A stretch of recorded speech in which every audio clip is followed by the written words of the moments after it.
Well, hey, everybody, welcome back to the podcast. We have got Dr. Anna Cabeca, best-selling author, OBGYN, menopause expert. We're going to be talking about her new book, Menopause, which is a beautiful book. It's got 125 amazing recipes in it.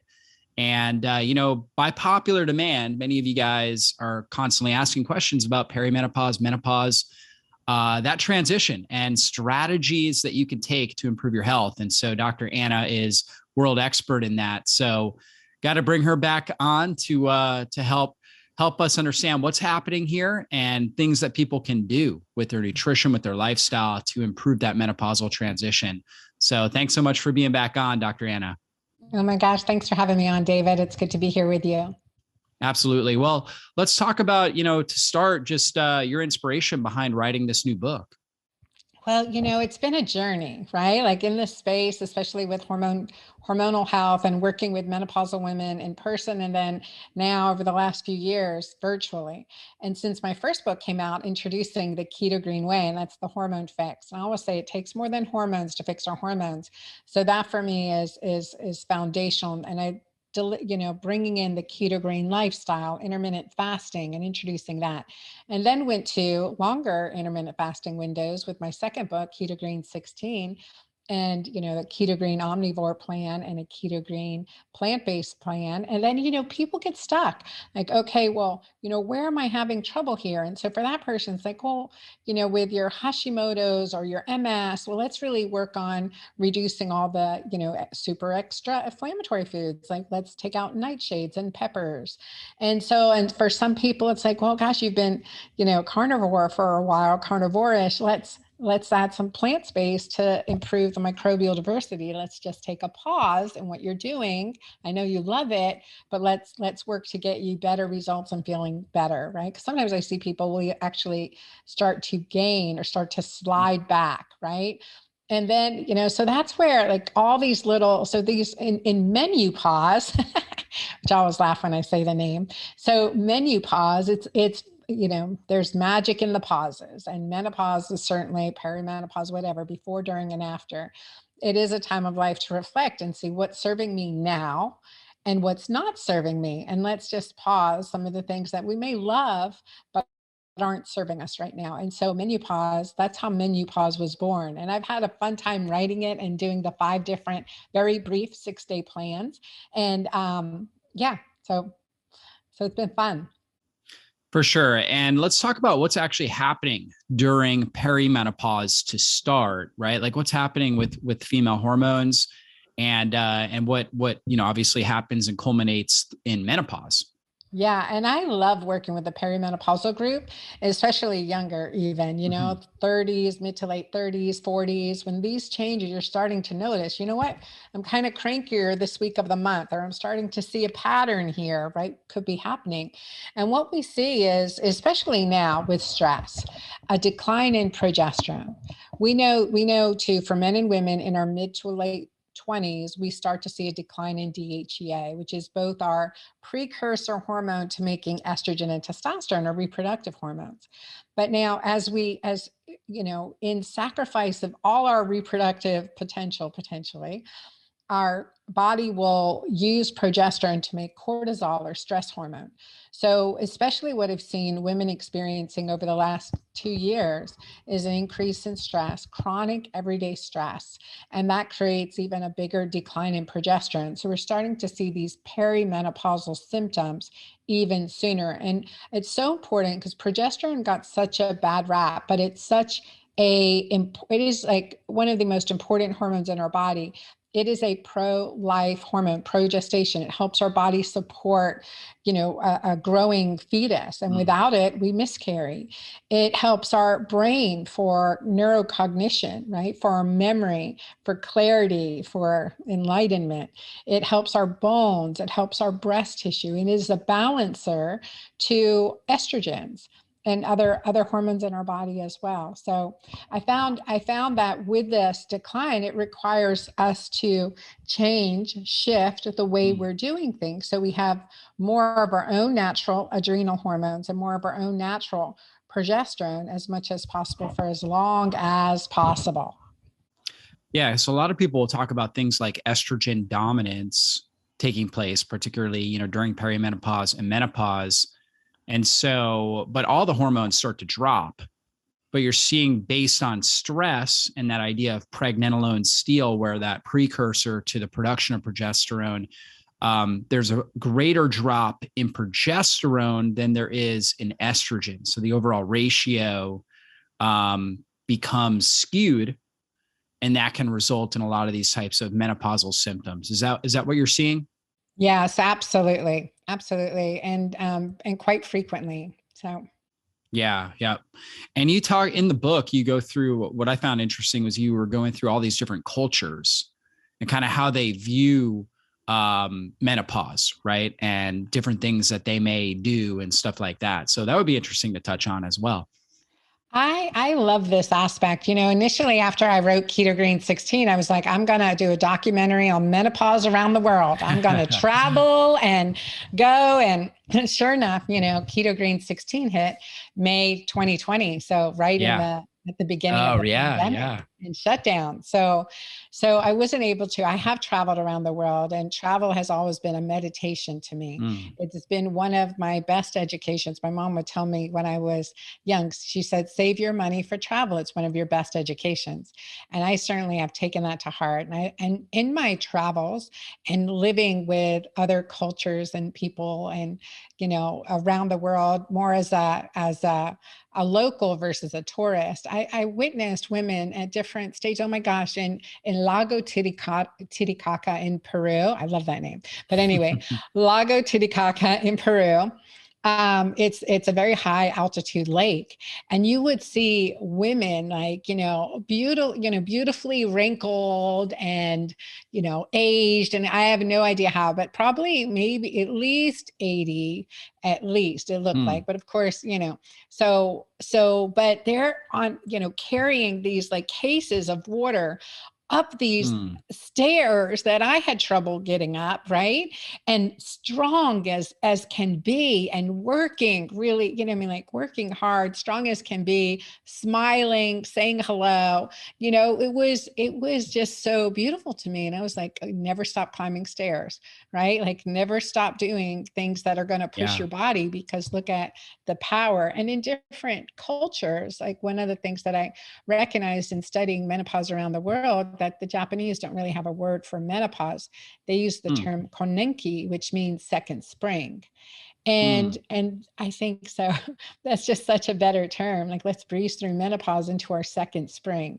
And coming from a place where personally I experienced some, really, terrible menopausal symptoms, hormonal decline, that I know that we can, the power is within us, because it takes more than hormones to fix our hormones. The power is within us through these dietary and lifestyle changes to support our body and breeze through and reduce all those symptoms completely. So even when we have our bioidentical hormones and they're dialed in, these lifestyle changes and the nutrition, how we're feeding our body, makes all the difference in the world. Yeah, really, really interesting. And then I also saw something there where you were talking about vitamin D deficiency and actually how lower estrogen levels can contribute to vitamin D deficiency. I think and that's so it's interesting. Yeah, fascinating, especially, obviously with COVID and everything, vitamin D, the research has been coming out showing how people with low vitamin D under 20 are at huge risk for really bad outcomes under 30. The research is showing that over 50 nanograms per milliliter of vitamin D basically is, for all intents and purposes, based on the data, can practically, not obviously not with every single case, but practically keep you out of the hospital. And so vitamin D is so critical, but if their estrogen is lowering during this menopausal transition, that may make it harder for them to optimize their vitamin D. Is that correct? Yeah, and vice versa. And I think it goes both ways. And one of the most interesting things about vitamin D research, and I think like 50 is my minimum. If you're below 50, I consider you suboptimal or low vitamin D levels. 50 to 80 and closer to 80 if you've had a history of cancer. So really, that's really critically important. What was really interesting, because we're both from Georgia, I trained at Emory University, and the research on Emory and the PROTECT trials, looking at progesterone and the brain and traumatic brain injury. Some of the research looking at that looked at if progesterone didn't work as well if you were vitamin D deficient. And the same is true if we don't have sufficient vitamin D. We know like low levels of vitamin D is associated with depression. But also if we don't have sufficient vitamin D, our oxytocin receptors aren't working as well. And I thought that was so fascinating to me to look at all the ways vitamin D, I mean, vitamin D essentially feels as, if not more powerful than magnesium in our body. I mean, it is just super powerful.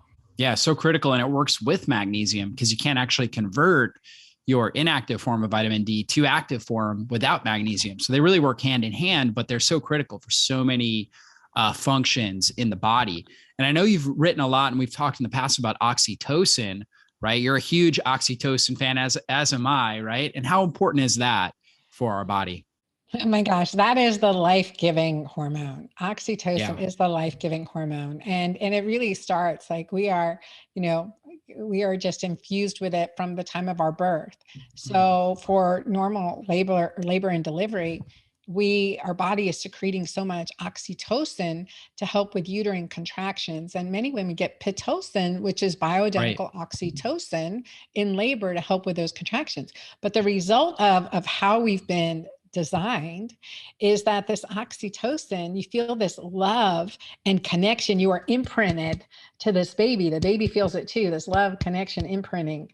And that's where you look at this little monster that just gave you, 3 days of pain and hard labor or whatever it may be. I'm just talking from my own experience, and you're like, this is the most beautiful baby in the world. Oh my God, I can't, I'm so excited.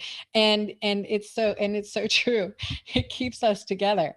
And the same thing with orgasm, right? We have orgasm, we have great sex, and then we're bonded to this partner. And that's why it's so, we have to be so critical and careful. And in the dating world, right? So because of the powerful neurocognitive effects of oxytocin on our brain and our choices and our decisions and all of that good stuff. And it is also a natural appetite suppressant, weight loss hormone.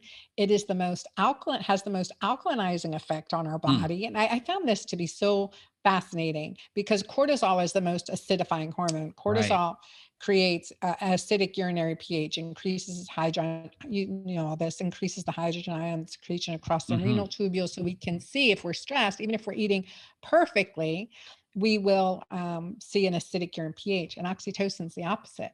So it is that powerful to counteract the chronic daily everyday stress. And one of the best ways is one of the things that you talk about, it's, gratitude, the attitude of gratitude.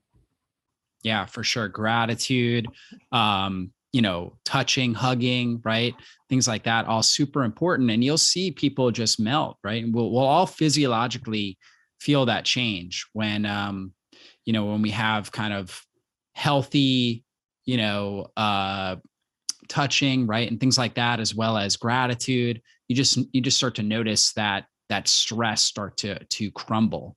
And so it's just a regular practice that we need to have is oxytocin boosting habits. Yes, exactly. Yep. And hugs, right? Head rubs. Like I just got my hair done today. I was like, oh yeah.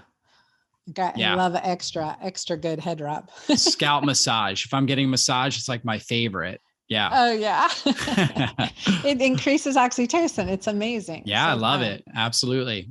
Okay, great. Well, obviously your last book, Keto Green, right? You talked a lot about this idea of alkalizing the body and helping really turn on the liver and helping the detoxification systems, the drainage pathways of the body turn on before you start to attempt to get into ketosis. Now, in this new book, you kind of build on that. You also add in a lot of different recipes.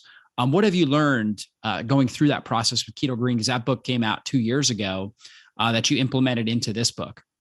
Yeah, I say definitely that the Keto Green is kind of the heart of the maintenance plan too. It really is the heart of the maintenance plan. And, the benefit for keto for women done right with fasting, I see both your books behind you. I'm like, yes, it's not just ketogenic, right?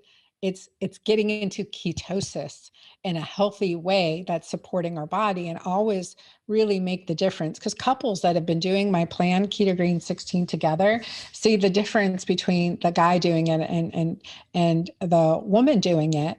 And often the guys are getting, 2-3 times the results in a shorter time period. And we see that. I always tell women, men have 10 times as much testosterone. That's why they're protected to a great degree in longer term ketosis. And that's why they get into it quicker.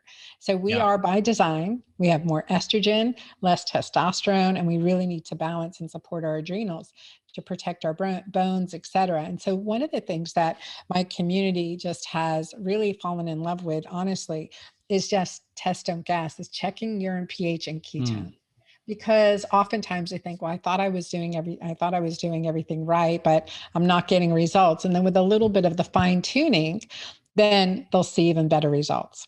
So, and they see that their physiologic markers change. So that's one thing, is the importance of test don't gas. And you're checking urine pH, right? Urine and pH so, and what's the ketones. range that you like to see on that? I just like 7 to see, obviously is basic. So where would you like to see, or 7 is neutral, I should say. 7 is neutral, but 7 or greater. 7 or greater. 7 or greater. Yeah, the research has shown that the higher, the more alkaline your urine pH, so over 7, the lower risk of metabolic syndrome, heart disease, inflammatory disease, and cancer. And now with the work of Dr. Richard Johnson looking at uric acid, and Dr. David Perlmutter's new book, Drop Acid, when the interesting, as I was reading it, I just had to Google and I looked up some scientific papers looking at the higher urine pH, the more uric acid you're pushing out. So you're clearing uric acid more with the, focusing on a diet that helps support your alkalinity. I'd always say diet, but remember, anything we do to increase oxytocin too is going to help with that. So you said the higher your urine pH, meaning the more basic? More basic. The more basic, the more uric 7, acid. 8.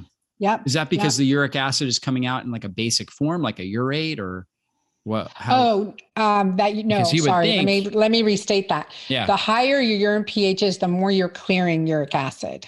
So a higher urine pH is associated your body's regulating your body out, the uric acid. So state it differently. Because, when we're looking at uric acid, if we're looking at it urine or in the blood, say, for example, I like David Perlmutter, I think he says 4.4. I mean, that's one at less than 4.4. So associated, you'll see high levels of uric acid, in your urine when certainly you're over that number. And it's important to look at that range, but you want to clear that uric acid from your body. And so more of the alkalinizing foods and plant-based foods help support clearing uric acid from your body. So, Yeah, it makes sense. And they're also helping to clear out excess estrogens, just turn on phase 2 liver detox, right? And all the different mechanisms within, and turning on all your drainage pathways, your kidneys, lymphatic system. They're helping support all of that. So great. So obviously you're checking that. You're wanting to make sure that obviously we're getting the pH up over 7 on the urine pH. And then as far as the ketones, getting the ketones regulated, where do you like to see the ketones for kind of a sweet spot for somebody? Yeah, I'm fine with nutritional ketosis. So +1, so a little above trace, +1, and I'm just happy with that. If we're using fat for fuel, especially our own, if we can just wake up in ketosis and alkalinity and go to bed that way. But the other thing that you asked me about in the group, sometimes we've gotten so very restrictive of our carbohydrates, have stayed, keto for so long, that one of the things that I recognize that sometimes we need to carb up. So one of my plans includes a carb up plan, healthy carbs, but a carbing up plan, because what I've noticed when a client's reached a plateau and I've seen that they're, they haven't taken any feast days, and I love my feast days. I'm like, well, let's try some sweet potatoes. Let's try some of these, some legumes, and let's work on this for a week. Let's see how you do. And they'll be like, oh my God, I lost 3 pounds. I'm like, that blows my mind. That always blows my mind. Yeah. So, I think that's an important piece too, because it makes sense when we think about how we recommend exercise and changing up your exercise routine. The best fitness experts say cross train, and so we have to cross train our diet to support our gut microbiome, and also to decrease the risk of food sensitivity. And I've been joking about this a lot, David, in my podcast, but oftentimes I'll ask someone, well, they eat a real healthy diet, and I'll ask them what they eat. And honest to God, it's like every day they have chicken salad for lunch. I'm like, I am just like, no more chicken salads, right? Like that's it. You cannot have any more chicken salads. I mean, not that they're not healthy. They're not healthy every day. Yeah, it's one of those things in our fast-paced society. It's like it's easy to just kind of have your go-to meals, and you enjoy it. It's something you know how to make. You feel good, at least initially when you're consuming something. So it's easy to just go back to the same things. But what you're saying is to enhance the diversity of the microbiome and to reduce the risk of possibly developing a food sensitivity. It's really good to rotate in different types of meals, different proteins, different veggies, different carbohydrate sources. So you're kind of getting more of a wide variety. Is that correct? Absolutely. Mm-hmm. Yeah. And so that makes a lot of sense. Harder to do, but, definitely makes a lot of sense as far as, how it impacts the microbiome, because each of these types of foods, like if you're consuming, asparagus one day, and then you're consuming broccoli the next, and then hearts of palm or artichokes, right, the next day, things like that, you are providing different prebiotics that support these different bacteria. And so you're creating more shifting and more changing in the microbiome.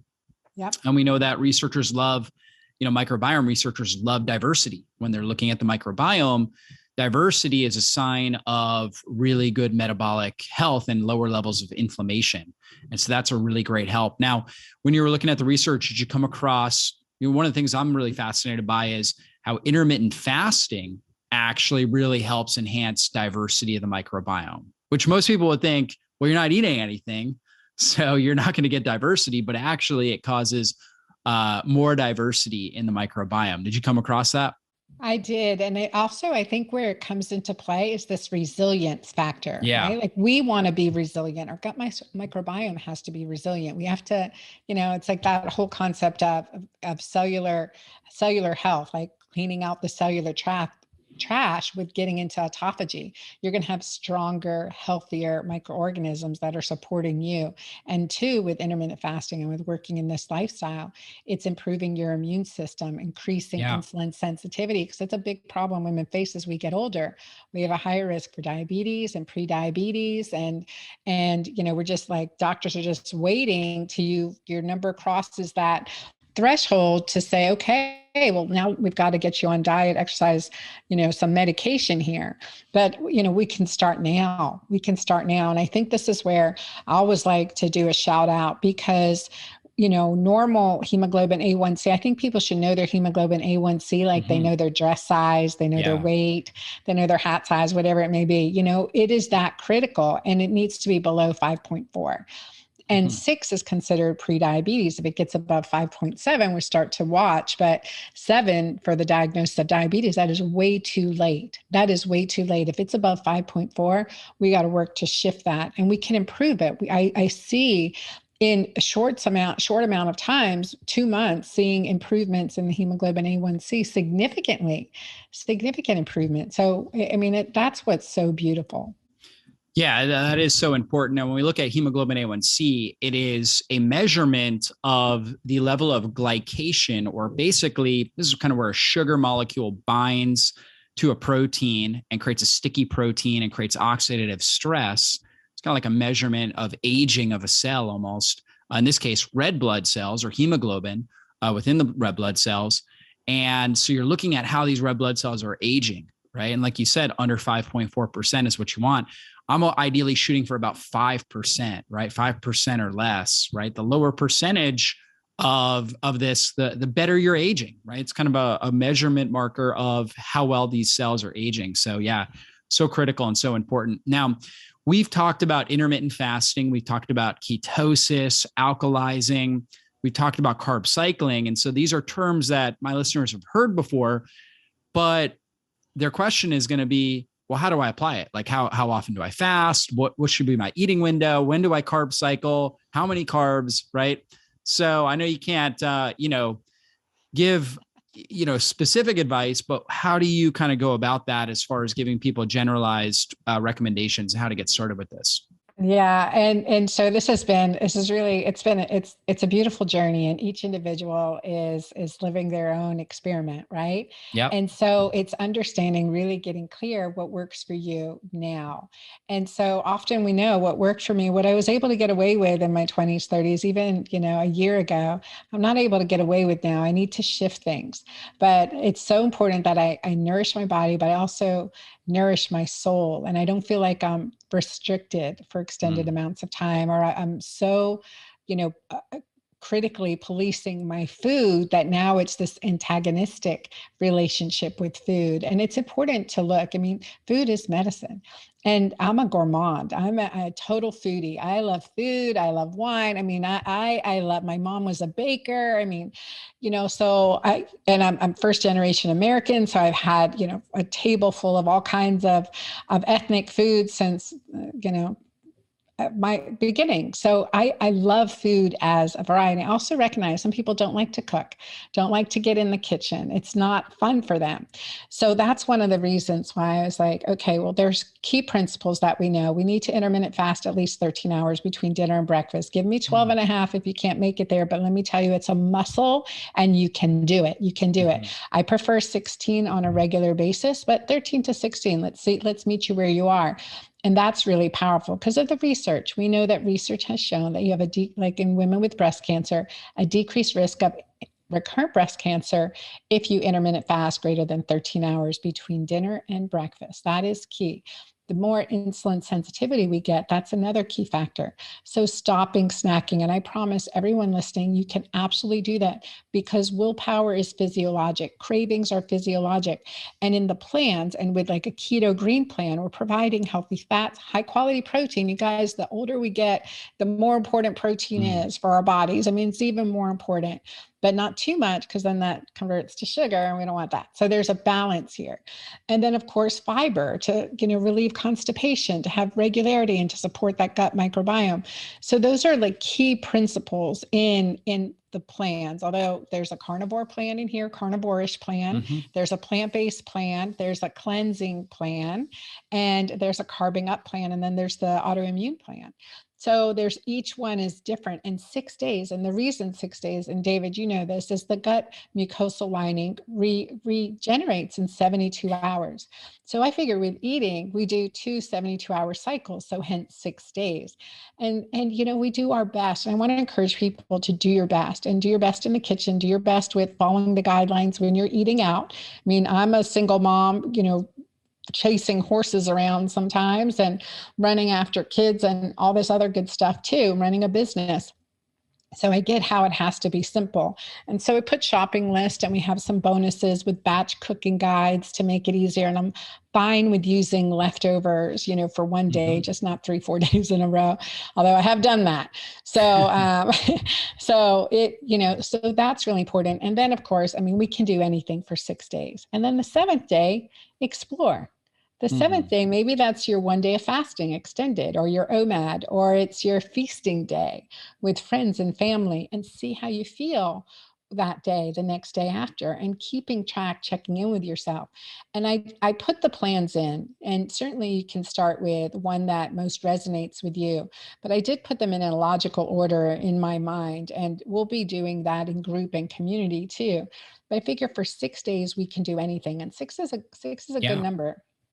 Yeah, it's a great number. And you have, again, a number of different types of plans. You said you have an autoimmune plan, probably following like a autoimmune paleo type of a template. And then you've got the carnivore plan for the people that tend to do better on it, like more of an animal-based diet. You've got a plant-based plan for those who do better on plant-based. So you've really created a lot of variety here. You've got the keto green strategy. Well, I guess that's kind of like a template, right, for most of them, but you've got all these different plans. Did I miss any? Autoimmune, carnivore, carb up. Yeah, the carb up one, exactly. So showing people that how to add in healthier carbs into their plan. So Yeah, sounds great. Sounds like you Yeah. really, went through all that detail with the nutrition. Now, outside of nutrition, what are other things people can do, women can do that are dealing with unwanted menopausal symptoms? Yeah, and I would say there's so much more that we can do. In my final chapter, I really address this because certainly working with food as medicine, that's key.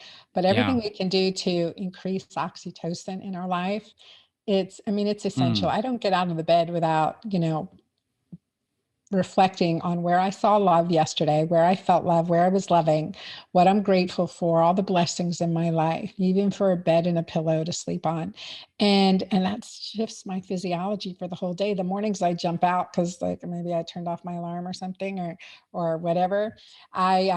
Totally different, right? Hmm. Totally different start to the day. Late for yoga class. Oh, that Yeah. happens. So those are things. And then also about muscle, building muscle. That's important for women. And we forget about that because we love yoga and we love our walks. I mean, I'm guilty. And I have good friends like Deborah Atkinson and Gabrielle Lyons, like, oh, you got to get that. You got to Yeah. pump iron. You got to pump iron. I'm like, okay. So I'm still working on that one, David. But Yeah. It's so so key. It really it's is really so key. important because that's one of the big risk factors is as women and men, as aging happens, we develop sarcopenia where we actually lose muscle mass and it's harder to put it back on. And so getting that strength training, resistance training, just so critical at really at any age, but particularly as you're aging. Yeah, no, absolutely. And I think that's the beauty of menopause. I say the pauses in our lives where the magic happens. And it's true. It's really being at this time of reflecting what's serving me, what's not serving me.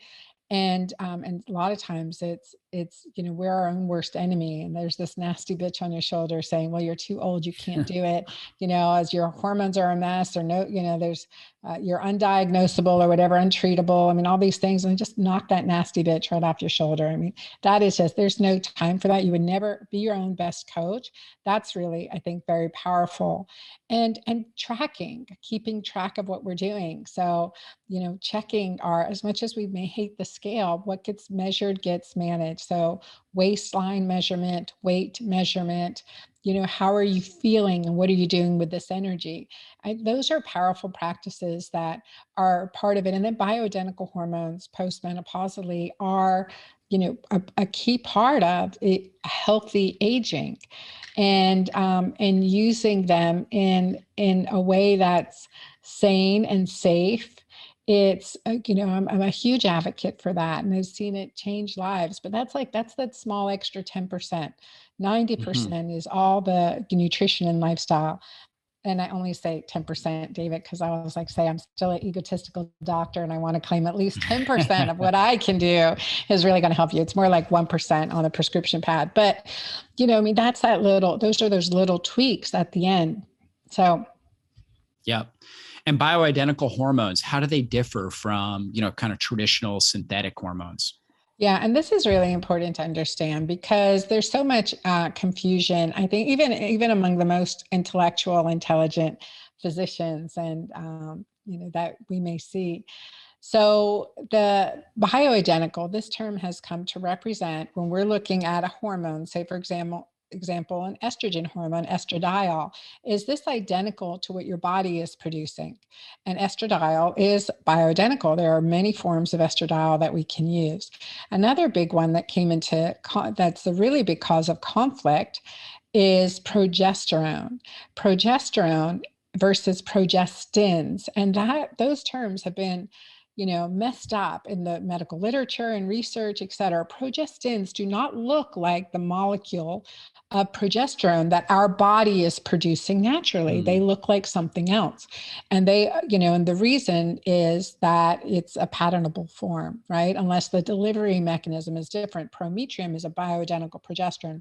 We can get compounded progesterones. There are natural progesterone formulas that are available even for consumer use. And that's one of the things that, I definitely believe in. And so the progestins in the research looking with the Women's Health Initiative study, it was the synthetic progestin, the Provera component of the PremPro, that had the negative cardiovascular effects, cancer effects, inflammatory effects. And we know that that doesn't work the same. And the other things that are bioidentical, are we taking a bioidentical thyroid supplementation? Are we supporting our own, first of all, let's support our own natural production. Let's not suppress it. And consider, insulin. We use bioidentical insulin because it works better than any synthetic formulas. And these are different ways to look at it. And sadly, there's been so much confusion in the medical literature. But when it comes down to working with patients, because I'm conventionally trained, I love my training at Emory University. I shift to whether it's prescription compounded, or other formulas. Definitely the bioidenticals went out on how my patients felt, how they recovered, how their bodies healed. And then again, learning more, I don't want to suppress anyone's natural production of any hormone. Big problem with testosterone prescribers right now. So I want to get your body to produce your own natural hormones. And the whole ketogenic lifestyle and diet together really has shown an improvement in DHEA, progesterone, and then using natural supplements that I created because there was nothing available, using things like supplementing with vitamin D when we need to, using things like omegas and methylated folate and B vitamins, and using these things to help support your body's needs at this time in your life. And it's transformational.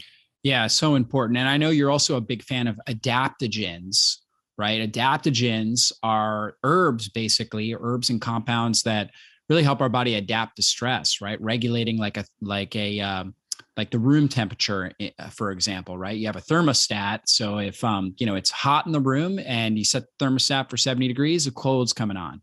If it's cold and you want it at 70, the heat's coming on. So it's going to regulate it. And that's really what certain herbs and compounds can do. What are some of your favorite adaptogens? Yeah, so certainly maca, because that's the adaptogen I experienced when I was in Peru on my own healing journey. And everyone said, well, if you're infertile, because I was infertile and early menopause at 39 years old at that time. So it's been quite a while ago. And they'd said, if you're infertile, drink maca. If you're, tired, drink maca. If you're, struggling, if your child's struggling, give it maca. And then they would elbow my husband, say it's the Peruvian Viagra. So with that, you're like, of course we're drinking some maca, right? And then as a scientist, because I was a scientist in physiology with the US Navy, I worked with Navy divers before I went to medical school. I'm like, well, what makes this work, right? Why? And what's the story behind this? So, maca is rich in arginine, which increases nitric oxide, which increases blood flow, which is how Viagra works. I was like, this is interesting. The ancient Incans knew this, right? And additional adaptogenic, and it's certainly an adrenal adaptogen, probably a genetic adaptogen as well. And so with maca, and I combined it with other foods because, like I said, I'm a foodie and I couldn't stand the taste. I gagged every time I drank it. And so I believe that even if it's really good for you and you have that adverse reaction, it's not good for you. It's not good for you, certainly not for the long term. And so I started adding what other healing foods have the traditional, has been used in traditional medicine. And so I traveled around the world, and that's where my formula Mighty Maca Plus came up. So from science-based, but also, this, definitely this journey of learning some of the foods. And so many of them are adaptogens that I put in Mighty Maca Plus, between the maca, the cat's claw herb, the turmeric, resveratrol, quercetin, all have adaptogenic capability, and working together in concert was better than any result I got with any single product. And I had just initially created it for me and my family because I was like, okay, it helped me. It really helped restore my body and reversed early menopause and infertility with God's grace, right? With God's grace.